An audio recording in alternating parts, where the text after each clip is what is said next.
I mean, I guess you always kind of had in the back of your mind, like, I was probably in the front of your mind, actually. I thought that it was going to be talked about forever, and that was it.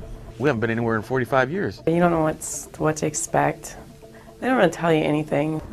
It shocked me, but at the same time, it's like, all right, let's do it. You know, at least we know now. At least I know I'm going. I really didn't know, like, when we got put on alert status, it was like iffy because you'd hear from some people, oh yeah, you're going. That was the beginning of mine and I believe the unit's indication that something's going to happen. It's been a lot of emotions leading up to it, so it's hard to know really how you're going to feel. I felt like it was a really good time to contribute to our country. It was kind of climactic almost. I mean, after you've been waiting for months upon months for this to happen, when it finally happens, it was just exciting. There's a lot of energy in the air. On February 13, 2003, the 353rd Transportation Company was activated by the United States Army Reserves for Operation Iraqi Freedom. Having been on standby for nearly 4 months, the soldiers of the 353rd were finally on their way to war. This is hitting home, this is actually happening, you know. It was, the relief to begin with was more, okay, now we actually know, we actually finally know. But then when we actually left, we're back to the same. We didn't really know where we were going. We didn't know where we were going to be, how long we were going to be there. 2 days before that, I said goodbye to my family. So for myself, my farewells had already been said. But watching other soldiers saying goodbye to their families was a touching time. It really goes to show you what a soldier with a family sacrifices. They're leaving for deployment. I saw a lot of the little kids crying, and it actually made me cry to see the little kids, making me realize that they would spend the next year without their mom or dad. It really was sad. Yeah, I think I cried. I don't really remember. It was very solemn. I got to witness everyone else saying their goodbyes. It made me reflect more on how my goodbyes went, and it was kind of sad knowing you were leaving. It was really sad. It was very hard. I almost wanted to just run away from everybody so I'd have to deal with my feelings. I guess maybe it's because my son was so young. I think he was mainly my mind, and then just how hard it's going to be on my wife to do, take care of my son by herself. It was a departure. It was a very sad day, of course. But my feelings were, we're into this now. Let's go do a good job. Let's go do our job, do it well, and get back. After saying farewell to family and friends, the 353rd traveled to Fort McCoy, Wisconsin. The soldiers had visited Fort McCoy many times on their drill weekends for common training purposes, but this time, their training and briefings were for deployment overseas. Due to the threat of nuclear, biological, and chemical attacks, the troops spent most of their classes learning how to protect themselves. Most of our training at Fort McCoy was on chemical, biological warfare. That's what I think they were most worried about. Our training was all in gas masks. Like, let's see how long we can make these soldiers sit in a gas mask for. And we'd sit there and, I know, I would fall asleep. Other people would go and do things like play cards and stuff just to get used to being in the gas mask. And we were in it a lot, and it was probably a good thing for us to do that. That's all we did was, don your mask on in 9 seconds, or, put this on in 3 minutes. So that's what I pretty much figured it would be. The only thing I expected was to put the gas mask on a lot because that's what we were training for, chemical attacks. I would have bet money we would see chemical weapons. At that point, they still talked that, they were looking for the weapons of mass destruction. I would have thought for sure we'd be in that gas mask for a week. I mean, I'd have to not eat meals and stuff and just drink out of my 2 canteens and ration that. Besides the nuclear, biological, and chemical classes, troops also were encouraged to hone their common tasks, including marksmanship and first aid. The training the soldiers were receiving had started to build expectations and concerns of what this war would be like. You do CTT on all your, combat training on life-saving and all these things, and so really, you think you're going to jump out of the plane and land on ground and start shooting right away. It was so outside my experience. I just didn't know exactly what it was going to be like. I didn't actually think we would be in the war. I guess I thought we would be definitely staying behind the front lines. That was my really only thought on it, I guess. I was kind of going there not knowing what to expect. I didn't know how long it would last, what it would be like, what we would even be doing over there. So it was all just, I don't know, a blank slate ready to be filled, I guess. As the days went on, the 353rd passed the time in various ways, waiting for news of their deployment. They were told it could be weeks before they ever left, but the day came sooner than anyone anticipated. It was some morning we got the word that we were leaving at 1 o'clock that afternoon. The excitement was very intense because we had a lot to do yet. And so I remember us rushing all around trying to get everything done in the time frame. You know, in McCoy, we never really had much time to prepare. We're given the morning, and it all happened so fast. It was really, you're excited, you want to call home, tell everybody, all your family, that you're actually leaving. Can't really say I was anticipating or excited about going to the Middle East. I love going to war. I mean, before I became a civilian or before I went to reserves, I mean, that's all I did. I mean, I was stationed at Fort Benning. We'd go to Egypt and back, and I was ready. Dude, this is the real thing, I think. Leaving McCoy's, I was big anxious mental breakdown, this like, oh my gosh, we're going. I mean, it was just like total fear and just the unknown. And I was kind of excited to go, but at the same time I was nervous because I've never been deployed before. This is my first deployment along with a lot of other people from 353. Really just nervousness and not knowing, just the uncertainty of it all, just not knowing what you were going to do and what was to be expected. Yeah, we missed our plane at 1. Yeah, it's going on 5 o'clock, 5:30 now. I don't know. Running late. Yeah. As you get on an airplane for leaving for deployment, there's a feeling that only a soldier can explain. It's as the plane leaves, you're going into a new situation that you've never been before. And positively, you always think of the positive outcome. Because it happened so fast today, like the feelings that like I had for when we got on the plane and stuff to go to Kuwait, like it was just, I don't know, you really didn't know what to think. There was so much stuff going through your head. I was pretty anxious and excited and scared all at the same time. The fear is basically fear of unknown. Plus, I was excited too because we're finally gonna go over there and go get this over with, you know. So there's that kind of excitement. And then with also the thought that we're actually going to be stationed in Kuwait and work out of there, which was the rumor. Many of the troops believed their company would be working in Kuwait and staying as far away from the front lines as possible. But the war was still weeks away, and their latest challenge was adapting to the active duty lifestyle in a foreign land. When we first got to Kuwait, it was unorganized. It didn't seem like anybody knew what we were supposed to do or where we were supposed to go or what we were supposed to have. We were just kind of sitting around in a tent waiting for orders. Just landed, first time in Kuwait, and so far, war is really boring. When we got to Kuwait, our living arrangements first consisted of us living in a warehouse. It was the biggest building I've ever seen, just one big open space where you had your cot, and there were cots within a foot of your cot on all sides. That filled the entire warehouse. There must have been hundreds, if not at least 1,000 people crammed into that one warehouse. It wasn't that bad. I mean, it was a lot of people. Like when we first lived in that big building, it was really crammed, but after a while, it wasn't a big deal. We never separated females from males, which was fine. It really wasn't a big deal. You had no privacy. Everything you did, everybody knew about. It was like nothing was sacred.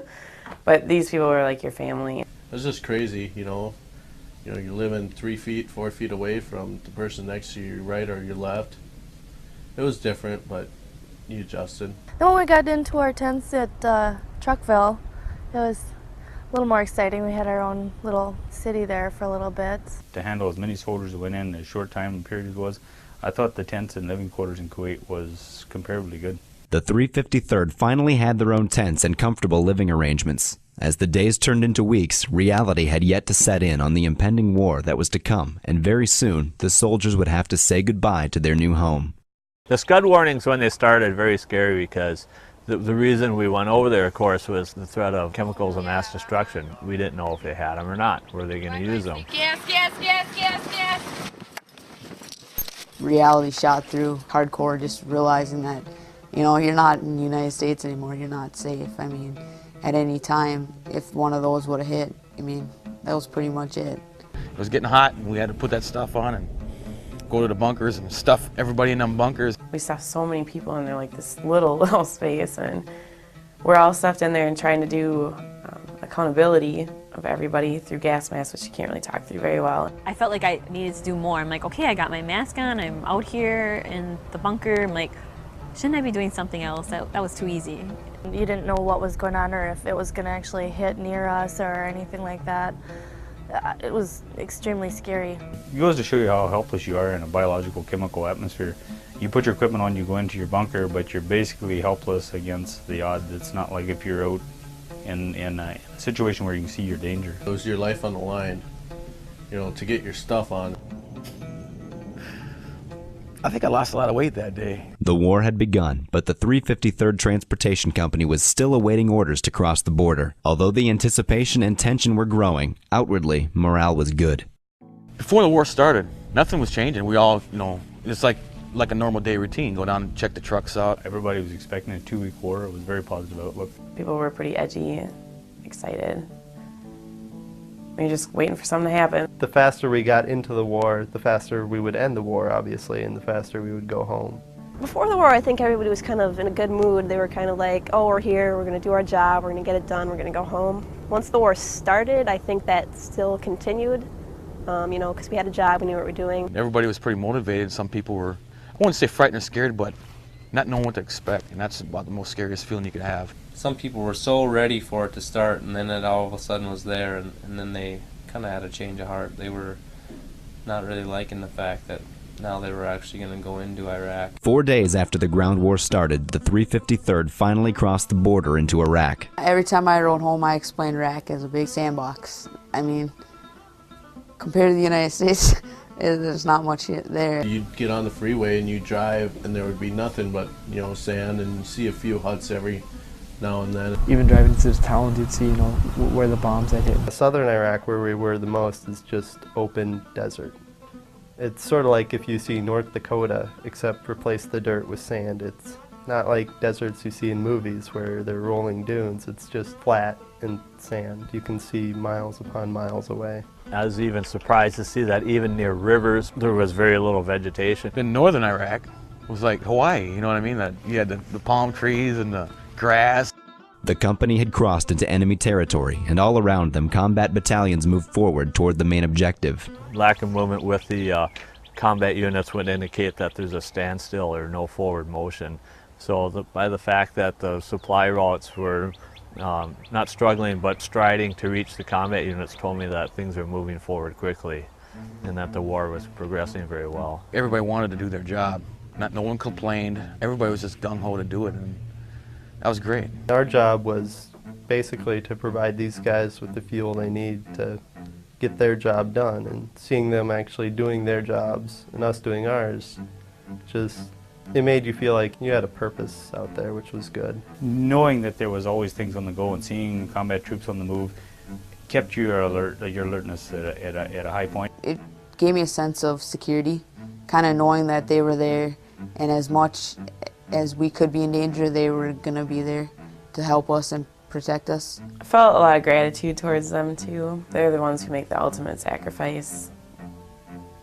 We did what we could to support them. As the combat units advanced, the wake of the fighting could be seen all around them. It showed you that you're basically following a wave of destruction that had gone before you. The busted up vehicles on the side of the road in Iraq made me feel a little uneasy that there was activity there. It was hard to see that. It was just, we don't have anything to compare that to in our country. It's just, you mess with us and that's what we can do to you, and that's sad. And hopefully it was for all the right reasons.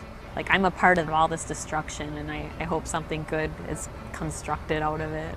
I felt bad that country had to be damaged. It was kind of sad to see that. That's what it had to come down to. Over time, the Iraqi people and the U.S. soldiers began to interact on a daily basis, creating memories and starting concerns. Well, at first they seemed really nervous about us, which is understandable.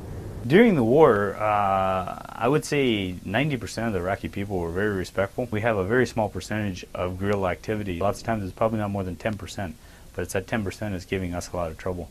They're all crazy, crowding around our trucks and stuff, and I mean, a lot of them, they just wanted to see what we were like. I think for the most part, the Iraqi people were happy that the soldiers were there. Hey, it's They were excited to see us. Most of them realized that we were a means of better life for them. They were chanting, "Saddam bad, Bush good." They'd wave to us as we drove by. As time went on, and I guess the novelty almost wore off, for the most part, a lot of the Iraqis were happy we were there.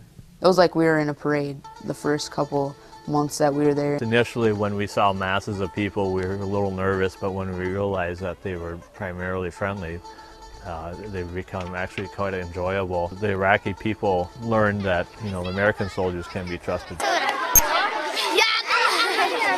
Sometimes it was fun and sometimes it really was frustrating. They know some English. Sometimes they can be annoying, like they won't go away. The people were just so incredibly appreciative. I mean, we were Americans, we were great, we were coming to save them, to give them a better life. Many of the Iraqis embraced the U.S. soldiers and thanked them for their contributions to the freedom of their nation. The sacrifices made by the U.S. soldiers helped in creating a better future for the coming generations.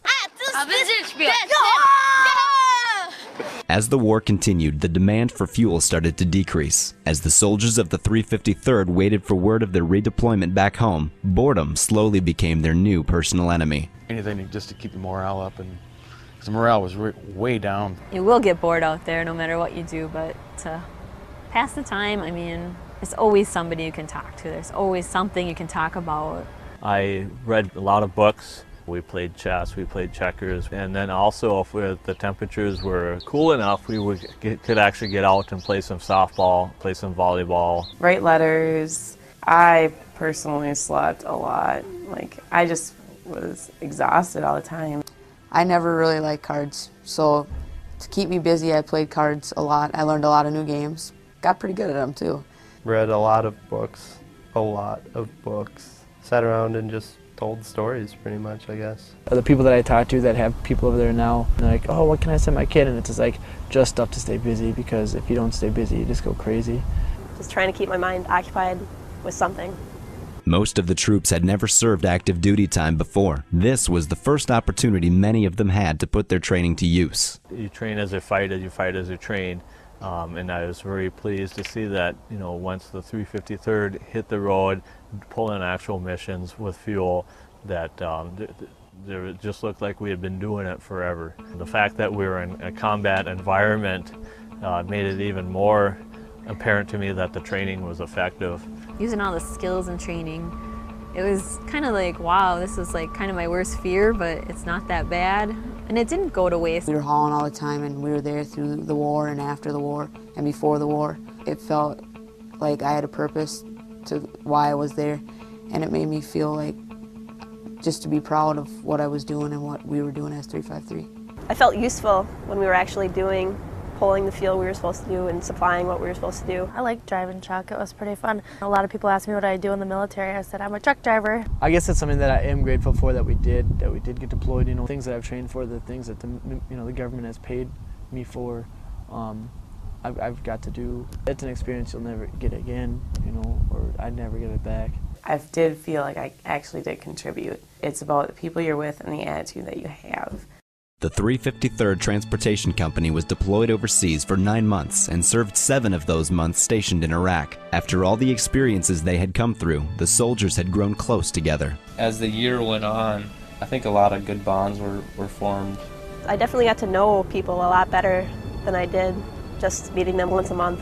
Once you actually deployed, you really found out what kind of person they are and really how good they are. I was very pleased that everybody that I knew from the 353rd, when I got to actually deploy with them, they grew on me even more, that these are really good people. It's a relationship that you can't really explain. When you're in the field, when you're on convoy missions, you depend on the person beside you. I made friends for a lifetime. I consider a lot of these people close friends, and I would hope that they would consider me the same, because they're like your brothers and sisters. I care about them more than people that I've known for a long time, because I've been through a lot with them, and they're the only people that I can relate to.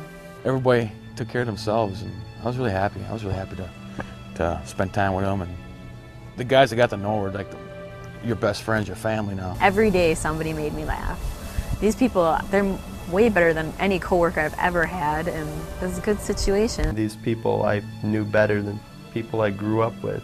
It's amazing how deep you get to know these people. And I hope it stays like that. You live for these people. If something were to happen to them, it's like happening to you. And so I felt a real sense of love. I consider them my family. It was once said there's no such thing as an atheist in a foxhole.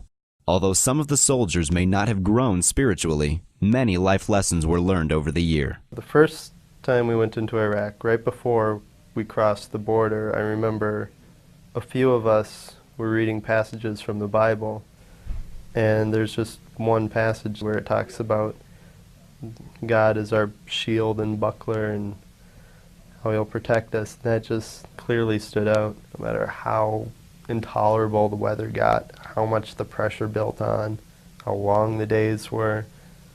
When we were sitting out there in 140-degree heat with nothing but warm water to drink, no air conditioning, no nothing, there was always a bright side to it. I'm sure sometimes you had to look a lot harder than other times, but it's always great to be optimistic. And it showed me that no matter how bad it gets, there's always something good to be found. It does make you think of where you are at life spiritually. It makes you look at life in a different and more serious perspective. You don't really realize how much you need God until God is all you have left. You're out there and it seems like you have nothing left, and God is always there. I put all my faith in God. We had to. I mean, there was nothing else to put your faith into. If it wasn't for people's prayers here, we would have fell apart. We would be killing each other. It makes you think and wonder, you know, in your life, what's important and what means the most to you. I think I grew up a lot, put a lot of things in perspective. You only live once. Make the best of it. Just don't take your life for granted ever. It made me realize that life is too short to worry about the small stuff. We are just so fortunate to be in the United States and to be free. I couldn't ask for a better place to live. I realized just how much we take for granted here in the U.S. and how little has to be done to take that away from you. I think just how good we have it here and how blessed we are, I guess, as a country as a whole.